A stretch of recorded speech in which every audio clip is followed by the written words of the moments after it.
Alright guys, before I get going on my process video as part of Sarah's annual school hop, I kind of just wanted to do a little look into my thought process. I've had viewers say that this is something that they enjoy when I put it in a video, and I feel like it makes more sense to do it in something where I'm doing a stash dive. Like, I'm not using like new collections. I'm not staying within a collection. I am literally just going with what my brain wants to do. So this is a binder that I keep my free sketches in. So usually I will have the sketch support at the front, most recent towards the front, and then the PDF that you can purchase right behind it. I keep the free one in a page protector. This one is sketch support 37. It came out a while ago, and I don't think I can get you guys any closer. The first time I saw it, I immediately thought of like making a curvy piano, like the keys, and doing a choir concert. Sarah's school hops in the past, I think I've just leaned into easy and doing my first day of school mini session, but I'm kind of not in the mood to do that. I just did it recently for a project with Simple Stories, and this has been on my brain for a while. So hopefully you can't hear it too much. I'm actually rendering a video right now, so my computer is occupied. Once that's done, I'm gonna go ahead and print out my photos. My journaling is already typed up, and I think when I was planning this, I'm going to try to tuck my journaling kind of in this area because I feel like I have a little bit more to say than this.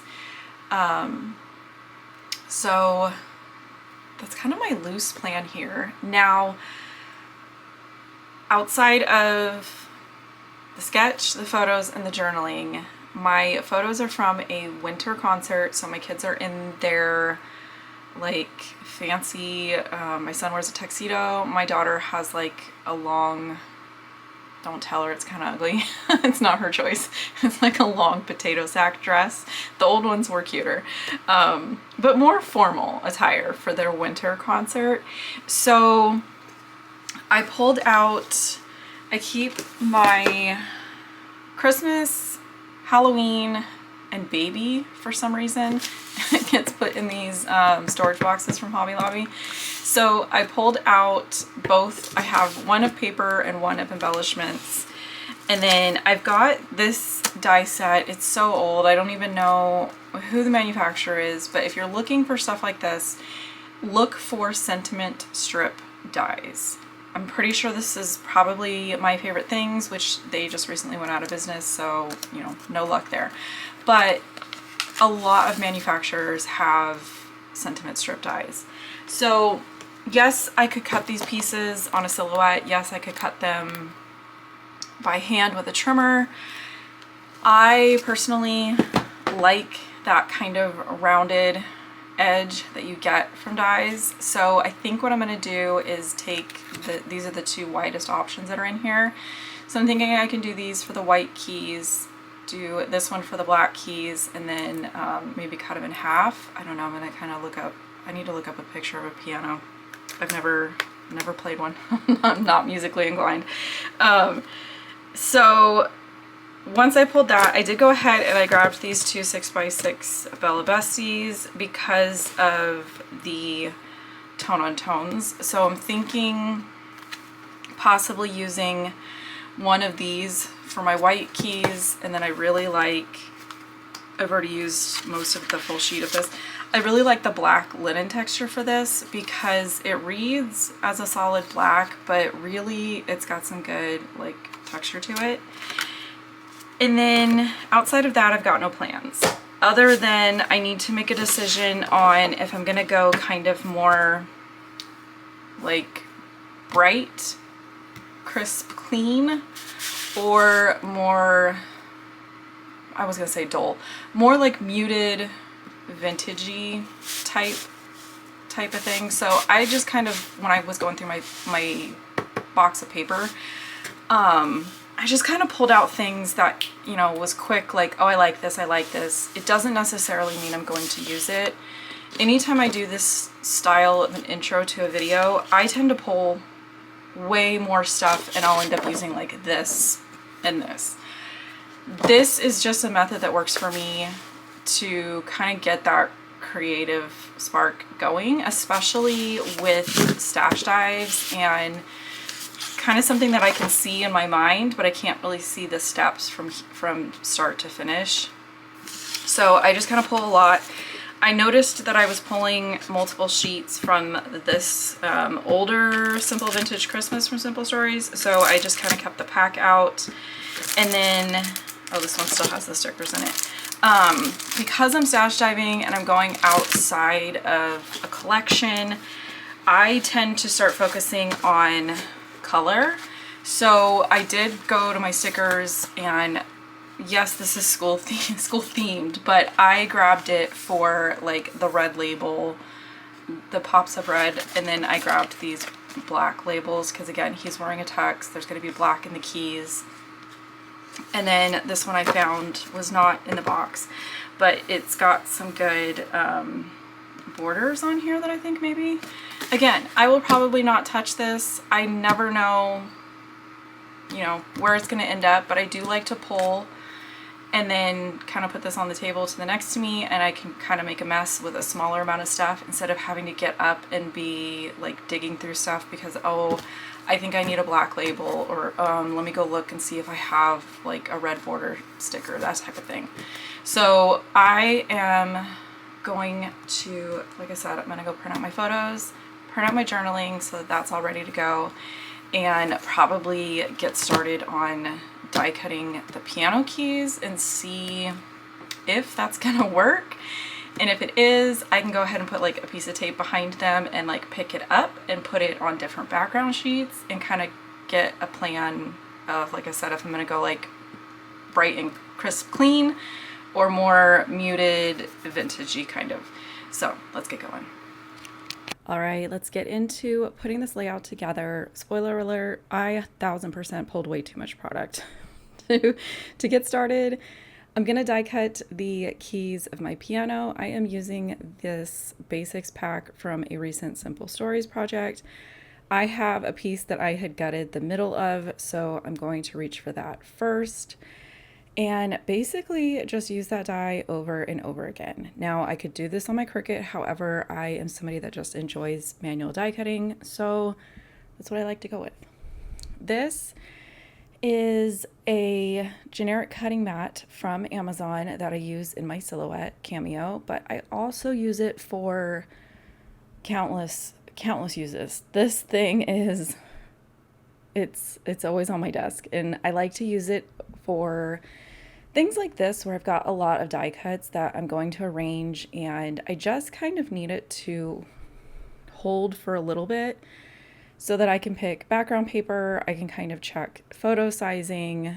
If these were all loose, just kind of on pattern paper, I think I would lose my mind. Now, I did look up an image of a keyboard and the black keys straddle two of the white keys.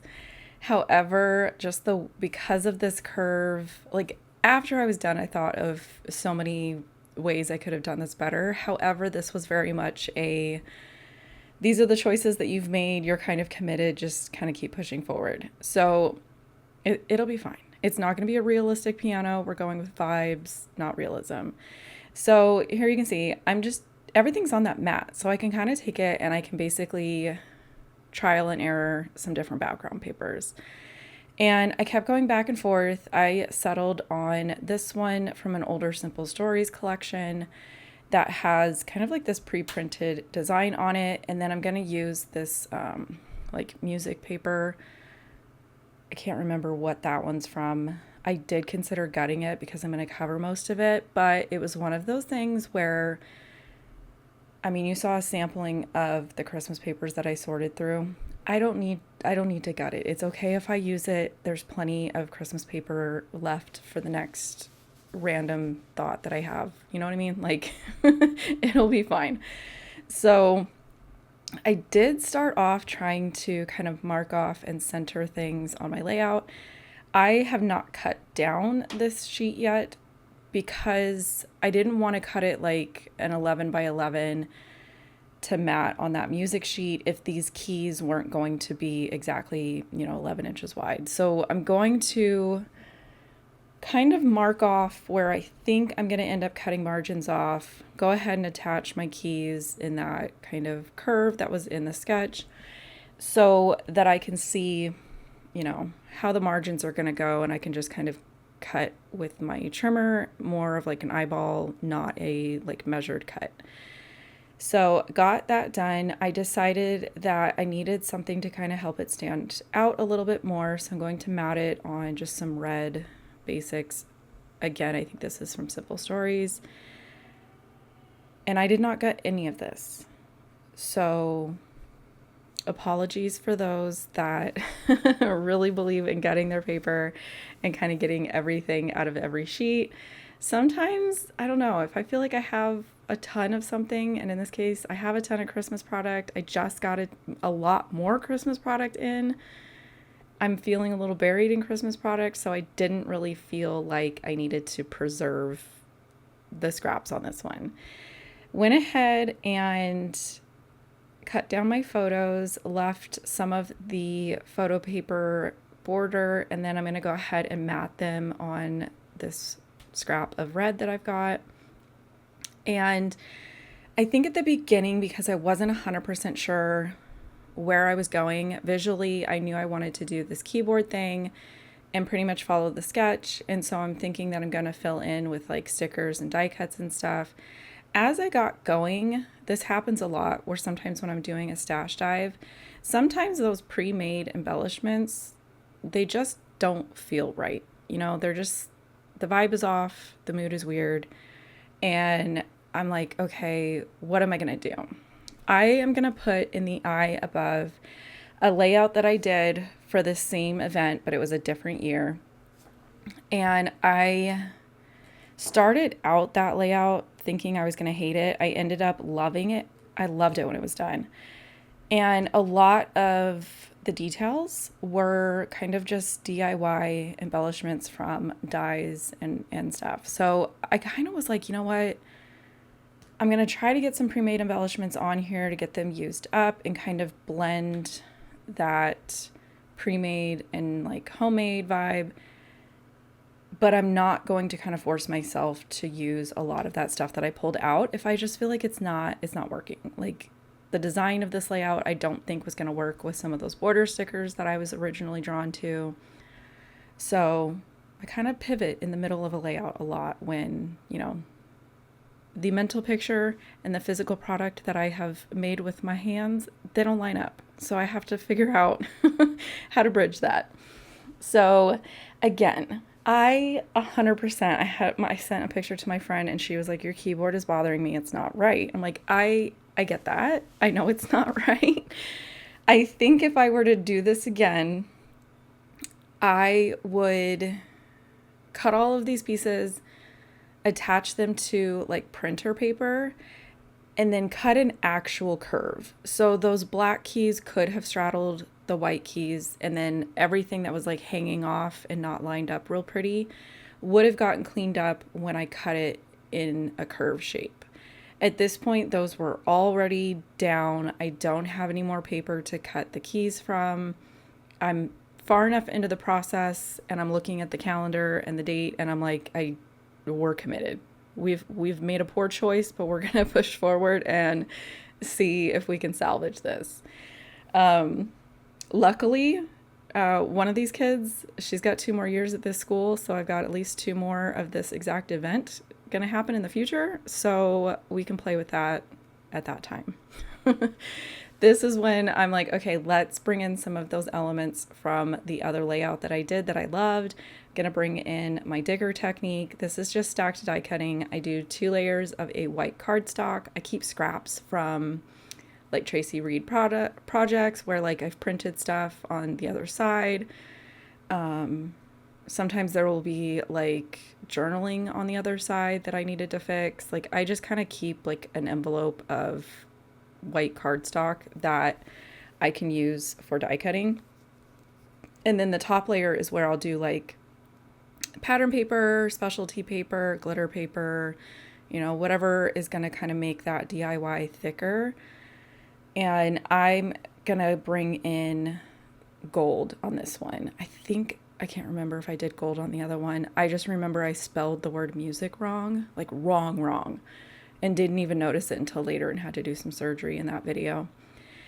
My good friend, the sticky mat, is back. I love using a sticky mat to make dickers because sometimes if the alphabet is large enough and chunky enough, I can kind of just hold it in my hand and glue the layers on. I like to use the mat when there's a little bit more movement in the pieces because they're so fiddly. This is a really good font. I believe it's Festive from Scrapbook.com. I'll link it down below. It's one that I really like to use for more kind of like formal events. I feel like it just kind of plays into like Christmas parties, concerts, like those kinds of things. So I'm going to go ahead and start, figuring out where things are going to go.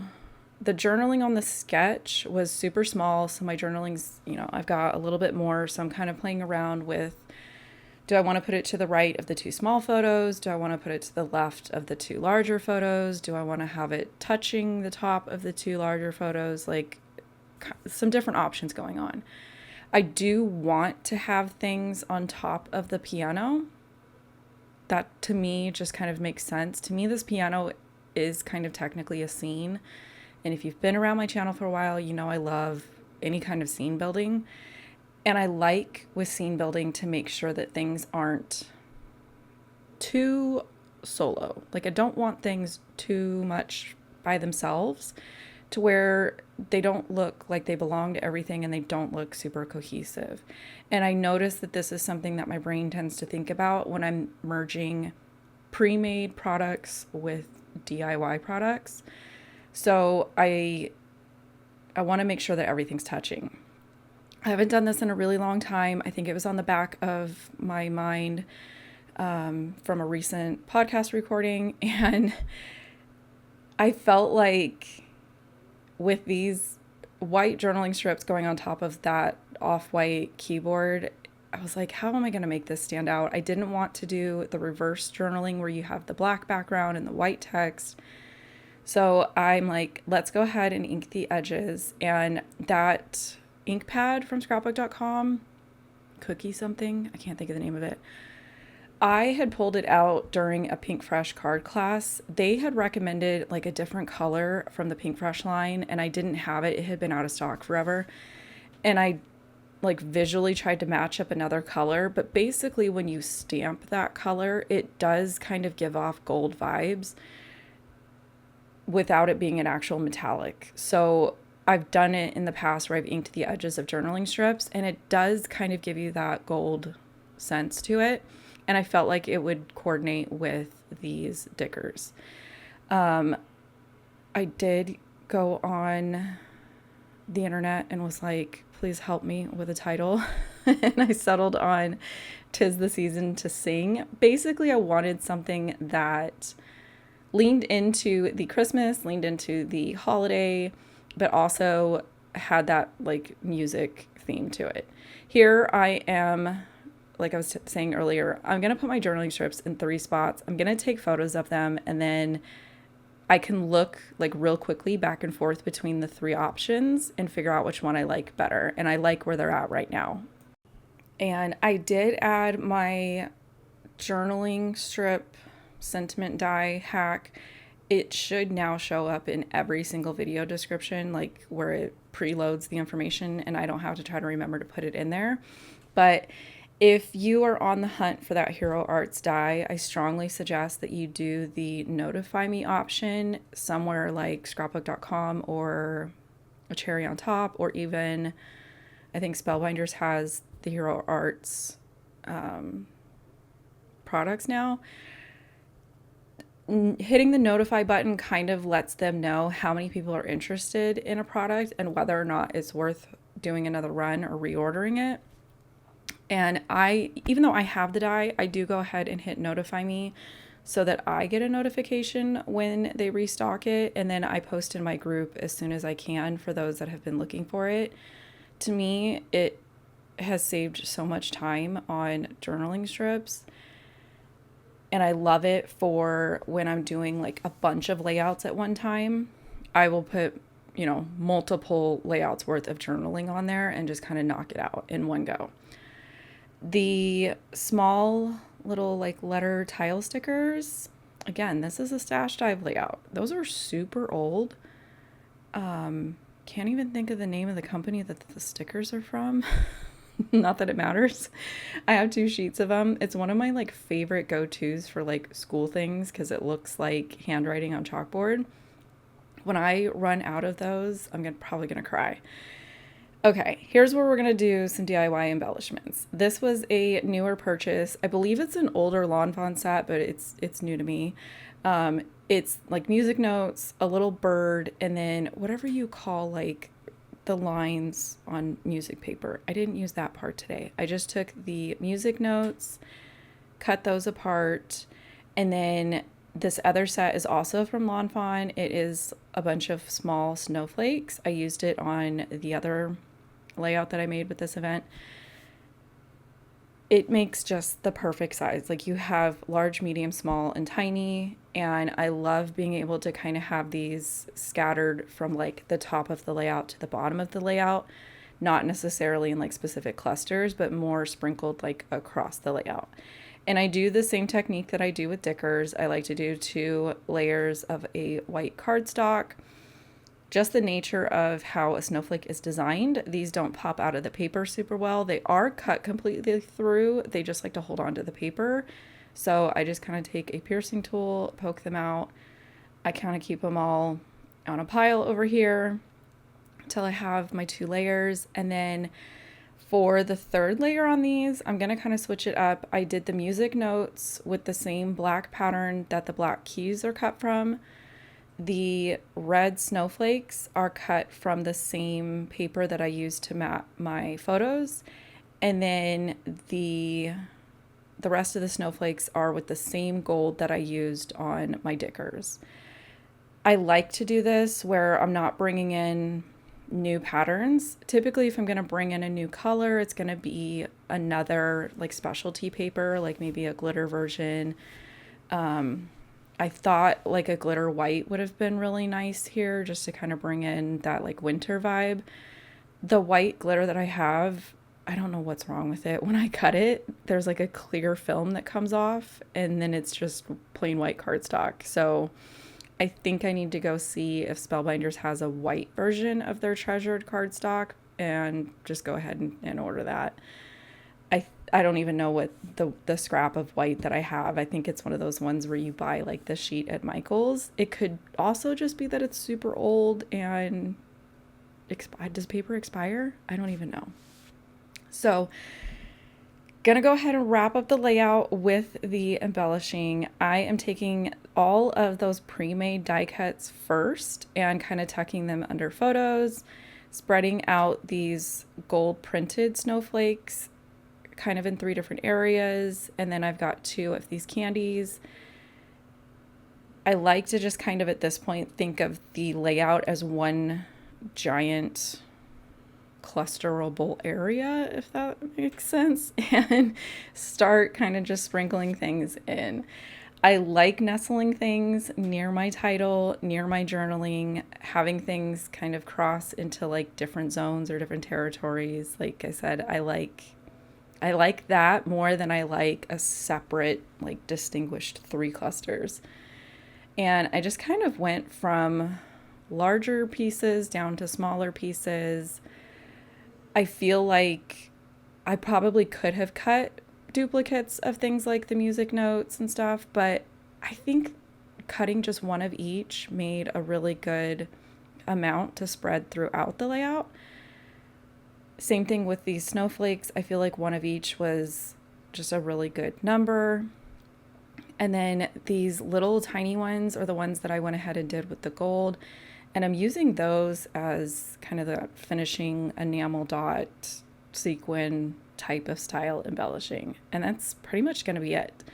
So as a reminder, this is part of Sarah Scrap's annual school hop. So make sure you look at the description box and you can find the list for everybody participating this year. I'm so excited to just kind of put them on, scrap along and see, you know, what everybody went with different school themes. Here I am with Christmas and winter. And that's part of like my favorite thing about the hop is just the different creative outlets from the same starting point. So with that, I'm going to leave you guys here. Thank you if you've made it this far. Consider subscribing if you have not. And I will catch you guys next time. Bye.